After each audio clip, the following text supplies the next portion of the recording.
Okay, hi everybody. Today's topic is going to be on texture. We're going to take notes in your sketchbook. So please title it Texture with the date at the top. We're going to start out with the definition. And some people would say that the definition for texture is, the way something looks or feels. And even though that's a good definition, you can say that something looks or feels sad, but that wouldn't necessarily be a texture. And so we want to use more specific vocabulary when we're talking about this. So for our definition, we're going to start with that idea that texture is visual, which has to do with the sense of sight. Texture is also what we call tactile, and tactile has to do with the sense of touch. So both of those are important, and our full definition for texture is going to be the visual or tactile quality of a surface. So please write that down. So visual or sight and tactile or touch are both important aspects of texture that can happen at the same time, but sometimes they're two very different things. So the first idea I want to touch upon is about the tactile quality. So texture can be tactile, actual, or real to the touch. And that means I can actually feel it if I ran my fingers across it. Texture can also be what we call visual, so I can see a texture. It can be implied or simulated in appearance. Now, I want to give you an example. So if I have like a petting of a dog, then I can actually run my hands through like the dog's fur and I'll feel the texture of it.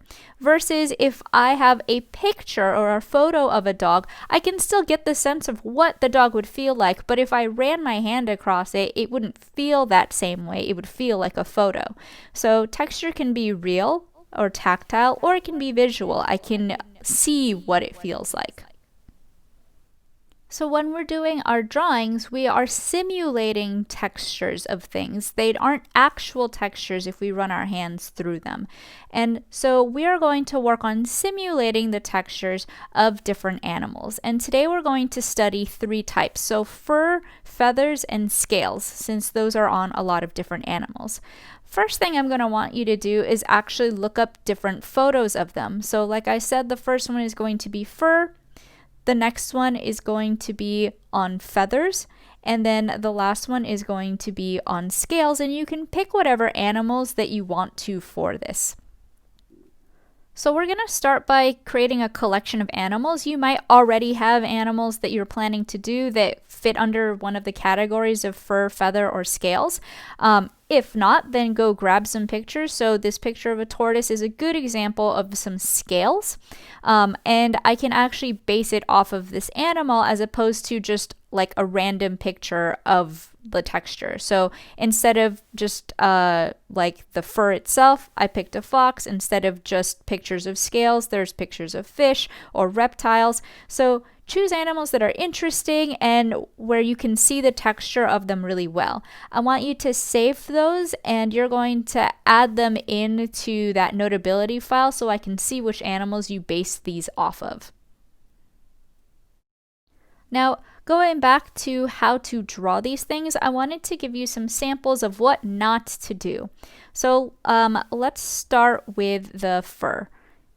So if I get up close, oops, let me switch pens really quick. So when you're using your graphite pencil, a lot of people draw hairs very far apart and they will like scribble areas when they get kind of lazier. So it's important that you like look at the actual texture of it and use your graphite pencil lightly. So we'll go over how that's going to look. Okay.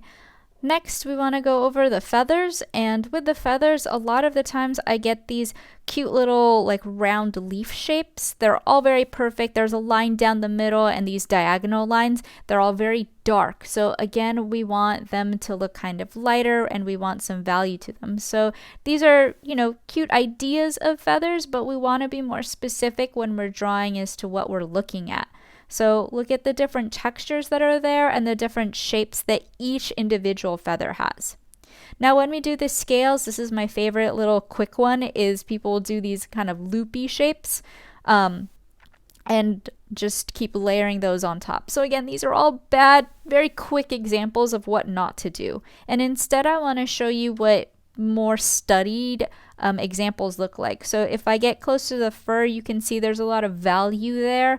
If I get close to the feathers, you see each feather has its own shadow, the same with the scales. So you have to treat these things individually and layer them all together for you to get the right look. So really study what you're working off of. And there are some really great samples for how to draw these types of textures online. So if you look up on YouTube like how to draw fur, how to draw feathers, how to draw scales, you'll get some good resources there, and you can base your work off of that. What's important is that you study and practice these things first. So supplies you're going to need for this. Obviously your pencils in graphite we're going to start out with, so grab any of those. Your blending stump, all 3 of your erasers, sharpener, and then a paper towel. We'll work on your sketchbook. So I'm not measuring anything out, but I do want you to make sure you have a sizable amount of texture studied. So about 2 inches is roughly what I'd like you to be able to do minimum. So I have my laptop with me, so I can always look at the picture I'm referencing. So don't forget to have that photo out and don't just randomly guess what your texture is going to look like. First, I'll label. I'm going to start with the fur, and I'm grabbing a picture of a wolf. I'm going to look specifically at the eye of a wolf because I think drawing that first will help ground me. So I'll come in here, I'll start drawing that, and then I'll do the shading on it, and then I'll add the texture kind of around it. So once I have the eye done, I'm going to start by adding in my texture. I'm going in with my brush and I'm really looking at the way that the fur is curving. So I want to get the angles of this correctly. I don't want to draw really dark and I don't want to just randomly put in these lines, but I want to look at my photo and make sure that I'm actually getting, based on that photo, the angles, getting the right value down. It's a lot of layering, similar to how we did our dots. It's going to take some patience to do this. So wherever it's darker, I'll press a little bit harder, I'll layer more. I'm paying attention to the size and angles. So these curve, some of the lines are going to be shorter where the hair looks shorter, some of them are going to be longer where the hair looks longer. And like I said, I want about 2 inches of space, so I'm just going to keep expanding from this point. So it's important that you put down your values. So now that I have a good amount of fur, not quite done yet, but I want to work on the shading. So I'm not just letting my fur stand on nothing, but it's surrounding this eye. So I still want to go in and treat it nicely. And I want my values to have a good range from really light to really dark, nice low values. So adding that contrast in there will make things look more realistic, give it a little bit more life. Then I can go back and into my fur add the same amount of detail. So I'll go in with my pencil, and you'll see me also go in with my eraser to make things lighter. So it'll be a back and forth process of lightening and darkening.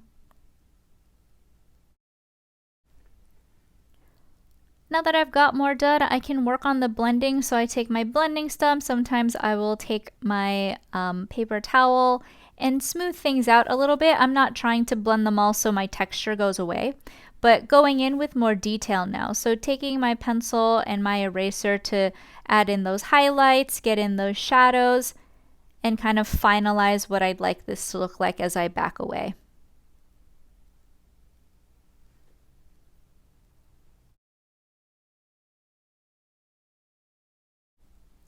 Now in a new spot, I'm going to be doing my feather study. And from this, I'm going to be looking at a picture of a parrot. Again, my picture is always right next to me, so mine's on my laptop now. So for this, we want to start out by drawing the basic shape of all the different feathers that are in there. So I'm going in with my pencil lightly and sketching those shapes that I see. Some of them are longer, some of them are skinnier, some of them are curving, and the shorter ones tend to, pile up on each other. So I'm trying to get just a really basic sketch to start out with, and then I'll go in and I'll start shading them.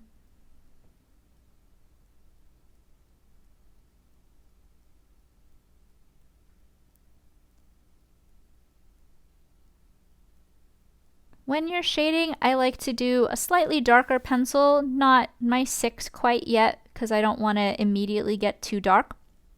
But I just have a 2B pencil in here. You can see there's kind of that like middle ridge that's in the feather that everything connects to, that I'll make a little bit darker. I'll look at where the shadows are, and I really focus on those darker areas, because feathers tend to be a little bit softer, so their edges, we want to create them by putting shadows on them. So underneath them, kind of like little leaves have, these cast shadows. I want to give each feather its own little cast shadow.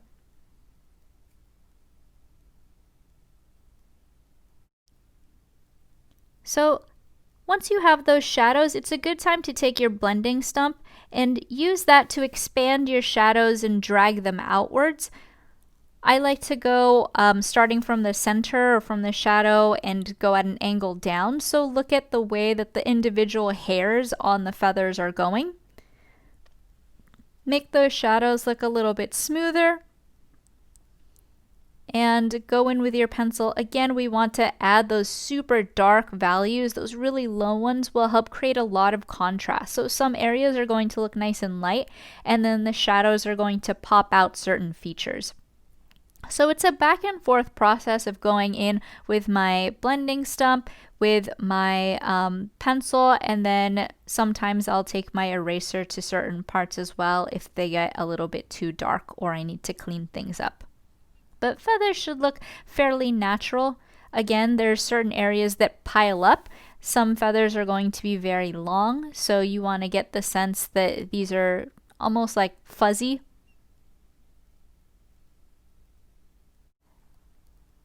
And just finalize them and get any areas kind of completed. Make sure it's long enough and you should be good to move on. My last texture study is going to be on scales. I'm looking at a tortoise. You can look at whatever you'd like to. Snakes and fish are popular. But again, I'm basing this off of an actual animal. So I'm going to draw and sketch out really lightly the anatomy and proportions of an actual tortoise.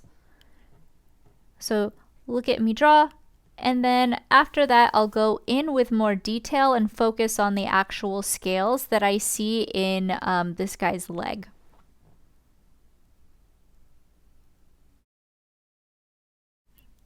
Once you have the sketch, again, we can go in with more detail for the scale part specifically.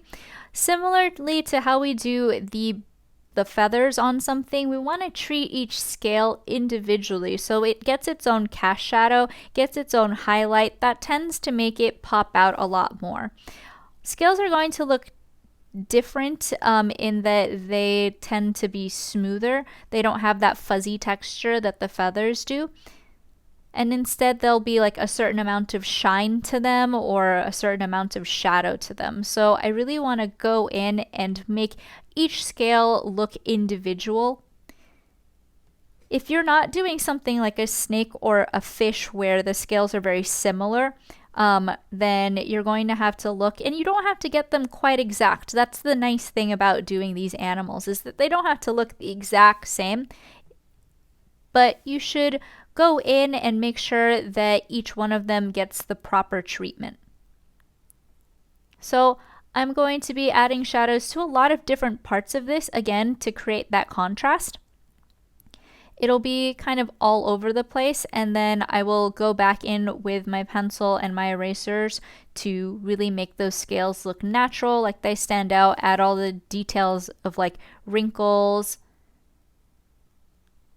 so that this leg looks as realistic as I can get it as I'm doing this study. Now, you don't have to finish every single part of this animal, but you do want enough to indicate like what it's connected to. Again, this is just a partial study, and we really want to focus on the textures of things so that they look good and like finalize them with as much detail as you can, especially those areas where we want the texture to stand out. So for me, it's going to be in this shell, in that leg, and then I'll finish out with that for my study.